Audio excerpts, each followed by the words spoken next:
नमस्कार. आज आपण भंडी शेगाव, तालुका पंढरपूर, जिल्हा सोलापूर येथे आप्पासू शिवाजी घाडगे यांच्या घरी आलेलो आहे. यांच्या घरी एक नामांकित आणि 2025 ची घटप्रभा चॅम्पियन गौरी खिल्लार गाय व मडसनाळ काम्याचा मुलगा सुंदर हा यांच्या घरी असल्यामुळे आपण यांची मुलाखत घेण्यासाठी आलोय. पाहू शकता काजळी खिल्लारमध्ये आखीव रेखीव देखणी खिल्लार गाय त्यांच्याकडे आहे आणि एक जातीवंत नामांकित बल्ड लाईन मडसनाळ काम्या म्हणजे लमनबाई जो वळू होता, जो की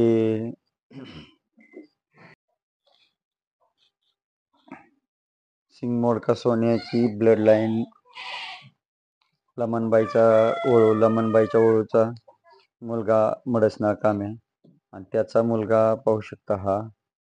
तर आपण यांची माहिती घेण्यासाठी मालकांकडे आलेलो आहे. नमस्कार मालक. नमस्ते. आपलं नाव पत्ता सांगा. माझे नाव आप्पासू शिवाजी घाडगे, भंडी शेगाव, तालुका पंढरपूर. Mobile number 9130626282. किती वर्षापासून खिल्लार क्षेत्रामध्ये काम करताय आपण? आपण 25 वर्षे होऊन गेली. 2015-16 पासून सुरुवात. आमच्या वडिलाकडे पण गाय होत्या, बैल होती, पण टॉपची गाय 2006 पासून सुरुवात. 2019, 18, 17 champion, कनेरमठ champion, Phalvani champion, महोद champion, विटा चॅम्पियन. आता ही गौरी किती वयाचे? गौरीला 4 वर्ष झाली. 4 वर्षाचे. किती दाती झाली? ते आता 5वा पाला, 6 दाती झाली. किती वेळ त्याला आता गाभ आहे? ते दुसऱ्यांदा गाभ आहे. दुसऱ्यांदा गाभ. पहिल्या वेताला कुठल्या ओळखकडून गाभ? पहिल्या वेताला मेंढेगिरी सागज बाजी यांच्या बाजीकडून गाभ होती. आता दुसऱ्या वेताला आता 7वा महिना चालू आहे. आपल्या सुंदरकडूनच गाभ आहे. 7व्या वेताला आता मडसनाळ काम्याचा मुलगा सुंदर त्याच्याकडून घरच्या ओळखकडून गाभ आहे.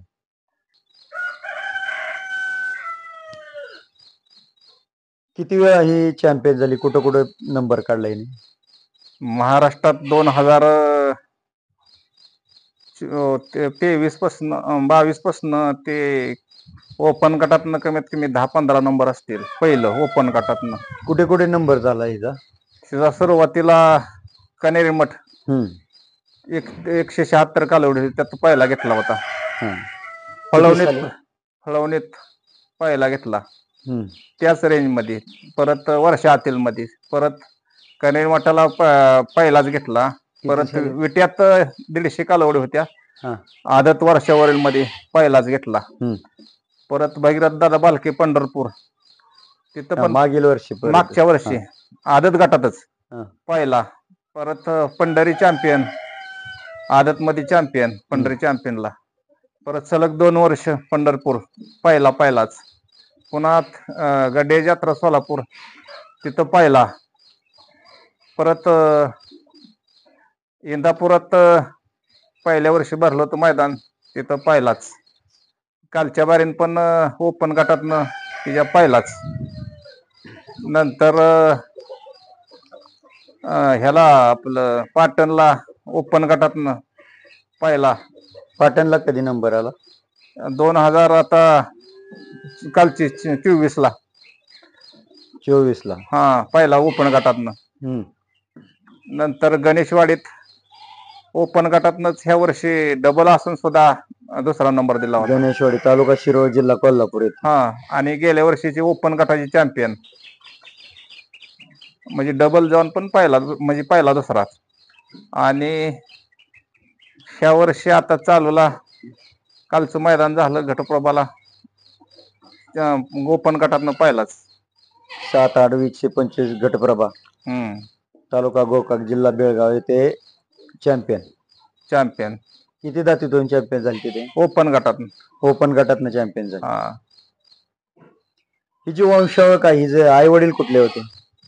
हिचा वडील आपल्यापाशी होता 2006 मला वाटतं साल 2006 कसला वैजनाथ होता? पांढरा काजळात होता हौशा काजळी खिल्लार म्हणून. काजळी केलार मध्ये हौशा म्हणून बैल होता. हौशा म्हणून हा कुठल्या लाईनचा होता? त्याचा वंश होता ते सर्जीराव वाघमोडे काठी हा इंदापूर हा त्यांच्या सोन्या बैलाचा मी गाई भरून आणली होती. त्याची आपल्या घरीच जन्मला होता बैल. ते हा हजारो बैलातनं पहिला नंबर बैल घ्यायचा. त्या बैलाची ही वस्तू आहे. नंतर गाय पण आपल्याकडे होती शालिमानाची. तिच्या पोटचा ती बैल होता आणि नंतर वारली. वय झाल्यानंतर गाय सातत्यानं. घरच्या गाईचा बैल होता. हा घरच्या आणि गायचा. हिची आई कुठली होती? हिची आई पंढरपूर म्हणजे गादेगावात होती. माझे ते मस्के म्हणून होते आणि त्यांच्याकडून आपण विकत घेतली होती. मस्के आणि कांबळे दोघं एकत्रित असतील त्यांच्या बैलाची आपण विकत घेतली होती. दूध किती देते वासरू पिऊन? वासरू पण गेल्या वर्षी वासरू मयत झालं होतं तरी पण बिगर वासरा 3-3 लिटर दूध दिले. 3-3 लिटर दूध देईल. हो एका टायमिंगला. यंदा खिल्लार गाय परवडते का बाळायला? खिलार गाय मुळे तर आपलं सुख समाधानी आहे. आपल्याला हिनं पाहिजे तेवढं कमवून दिलंय. खिलारवर आपलं प्रेम हयात आहे तोपर्यंत आपण खिलारची पशुपालन सेवा करणार. बरीचशी लोक म्हणतात की खिल्लार गाय दूध देत नाही, खिल्लार फक्त पैदाशीसाठी सांभाळलं जाते आणि दूध पाहिजे असेल तर म्हैस किंवा जर्सी गाय सांभाळायची. आपण खिलारच फक्त आपल्या कुटुंबात निरोगी कुटुंब आहे आपलं, त्यामुळं आपण खिलारचं दूध खातो. म्हशीचं दूध आपण वापरतच नाही.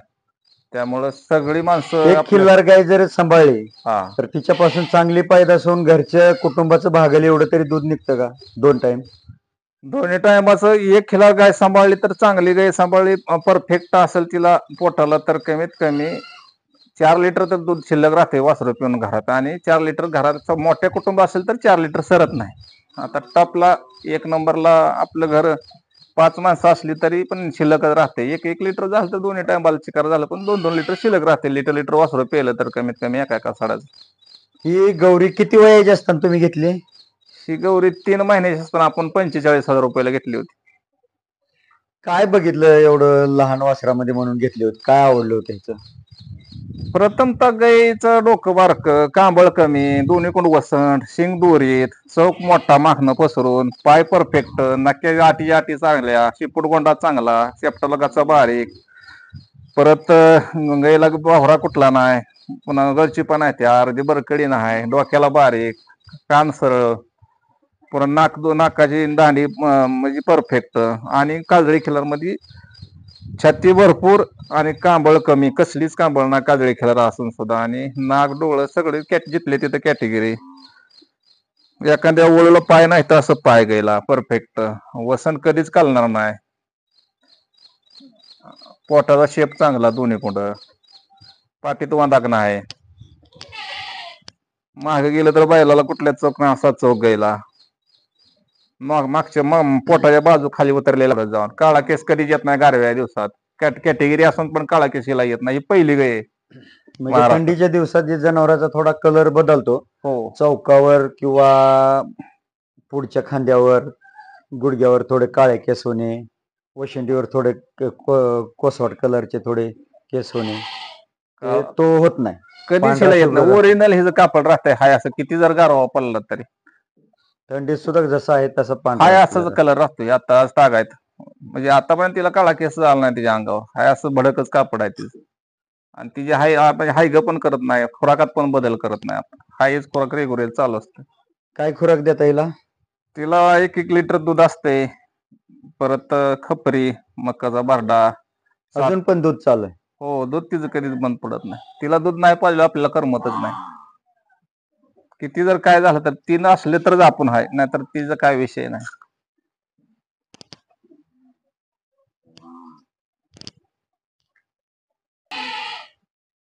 गायीविषयी खिल्लार पालकांना काय सांगाल तुम्ही? महाराष्ट्रात मागच्या मुलाखतीत पण सांगितलं, आज पण सांगतोय, जेवढे गोसेवा गोपालक असतील, सर्व मित्रमंडळी नवीन पिढी असेल, जेवढी खिलार गायची सेवा होईल आपल्या हातून तेवढं प्रपंचात आपल्या कमी पडणार पण नाही. आपल्याला सुख समाधानी भरपूर मिळणार. आणि दुसरी गोष्ट तिच्या आशीर्वादानं कुठल्याच खिलार गायच्या कशीही असू द्या, पण तिच्या आशीर्वादानं आपल्याला कुठलंच अडचण येणार नाही. सकाळ आपण घरी आलो, दर्शन घेतलं, वसंडीवरून हात फिरवला, डोक्यावरून हात फिरवला तरी समाधान आहे, आणि बाहेर जाताना पण डोक्यावरून हात फिरवला तरी समाधान आहे.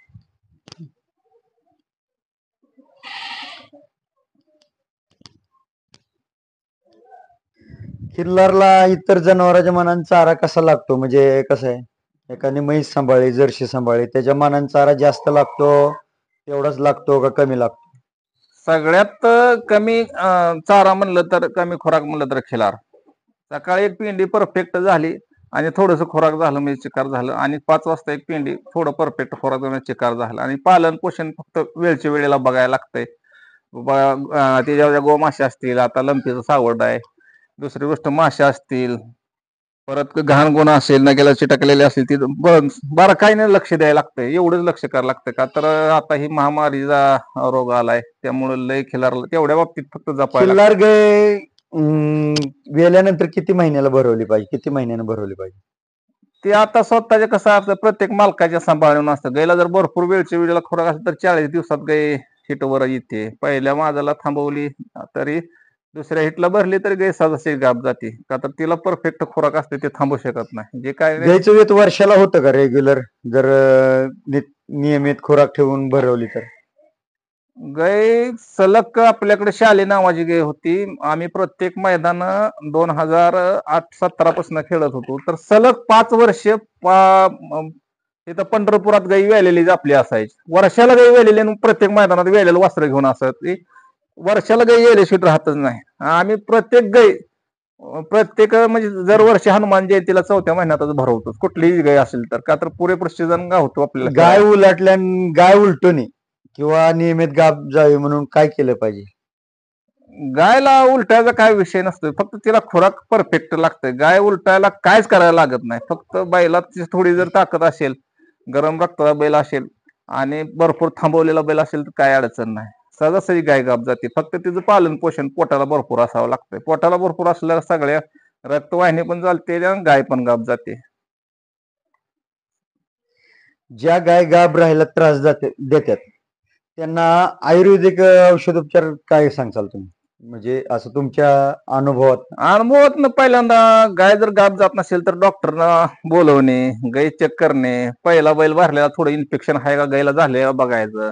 बैलाचं इन्फेक्शन 100% गायला होतच, गायचा काय विषय नसतो. ते आता थोडीफार नाकळत घाण जर असेल पिशवीत तर गाय किती जर बैल सोडला आपण तर गाय गाप जात नाही. आणि बैला एकदा चिवून घेतली तर सहजासहजी गायला अडचण करत नाही. पण एकदा गाय जर नाही गेली तर कमीत कमी डॉक्टरला जाणं हे गरजेचं असते. असं काय नाही बाबा गाय आता भरली आणि काय माणसं आळसापोटी म्हणते एवढ्या लांब कशाला खर्च, आता पहिल्यांदा नमलोय जाऊ द्या विषय सोडून द्या, असं नसतंय. थोडस चांगलं व्हायचं म्हणलं कुठलीही गोष्ट सहन करायची ताकद लागते. तुम्ही तुमच्या माहितीने आयुर्वेदिक काय वापरलं पाहिजे? आयुर्वेदिक औषधोपचार की गायचा कोटा चांगला राहावा, गाय उलटवणी किंवा गाप गेली पाहिजे, मग आयुर्वेदिक काय वापरलं पाहिजे? आयुर्वेदिक काय हाय हेच, फक्त गायला कायमस्वरूपी वेळच्या वेळेला गोळ्या, आपल्या हायटेक इंजेक्शन, दुसरी गोष्ट पाठीची वैरण वेळच्या वेळेला पाहिजे, का एक पेंडी पाहिजे गवताची असेल की दुसरं कुठलं पण पाठीची गायला वैरण दिवसभर रवंत फिरला पाहिजे, त्यांची चालना चांगली चालली पाहिजे. हीच ह्याच्यापेक्षा दुसरं काय ना आयुर्वेदिक करून, आणि हे त्याचं काय ना, फक्त तिला पोटाला परफेक्ट असलं का सगळे रक्तवाहिनी परफेक्ट चालते. खिल्लार गाय चांगली सांभाळली, दुधाच्या वंशावळीची पैदास केली तर किती जास्तीत जास्त एक वेळेचं दूध देऊ शकते वासरू? आपल्याकडं एक गाय होती, मागच्या आठवड्यात आपण आपल्या जोडीदाराला नाना ठोंबर यांना दिली परवा. 3 साडाचं 5 लिटर दूध देत होती वासरू पिऊन. आता 2 वासरं पाजायला चालू आहे त्या गायीकडे. आता चालूला आपल्यापाशी आहे, जोडीदारापाशीच आहे. मोठ्या मापाची गाय, आपण म्हणजे आपल्या सरासरी मोठंच माप असते, मोठ्या मापाची गाय होती आणि मोकळी धरून दूध काढू देत होती. आणि 2 वासरं ती दुसऱ्याच पण वासरू पाजते, अशी 2 वासरं पाजत होती. आणि दूध काढून घेतलं 2 टायमानंतर त्याने जोडीदाराने गाय नेली. ती म्हणली आम्हाला गायची न्यायची, आणि किंमत पण केली नाही, बोलले आणि घेऊन गेले. बरेचसे खिल्लार पालक कमेंट करतात की गायला बट्टा भवरा सगळं चालतं, तर आपल्याला काय सांगायचंय?